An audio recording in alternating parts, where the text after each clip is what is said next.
Cloud burst భారీ వర్షాల కారణంగా కేదార్నాథ్లో భారీ వర్షాలు కురుస్తున్నాయి. దీంతో కేదార్నాథ్కు వెళ్లే నడక మార్గం పూర్తిగా దెబ్బతింది. ముఖ్యంగా గౌరీకుండ్ కేదార్నాథ్ మధ్య 13 చోట్ల మార్గం ధ్వంసమైంది. ఫలితంగా కేదార్నాథ్కు వెళ్లిన భక్తులు ఎక్కడికక్కడే చిక్కుకుపోయారు.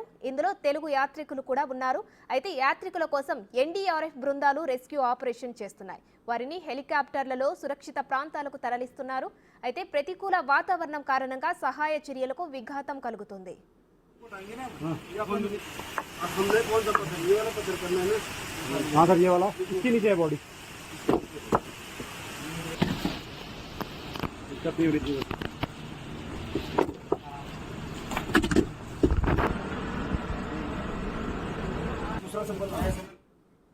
అయితే మరోవైపు రెస్క్యూ ఆపరేషన్లో స్థానికులకే ప్రాధాన్యత ఇవ్వడంతో దూర ప్రాంత యాత్రికులు ఇబ్బందులు పడుతున్నారు.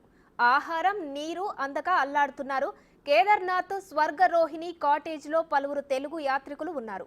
అక్కడి నుంచి తమను రెస్క్యూ చేసే దిక్కు లేకపోవడంతో వారంతా సాయం కోరుతూ కేంద్ర హోంశాఖ సహాయ మంత్రి బండి సంజయ్కు మెసేజ్ చేశారు. ఈ విషయం తెలుసుకున్న సంజయ్ ఉత్తరాఖండ్ అధికార యంత్రాంగానికి లేఖ రాశారు.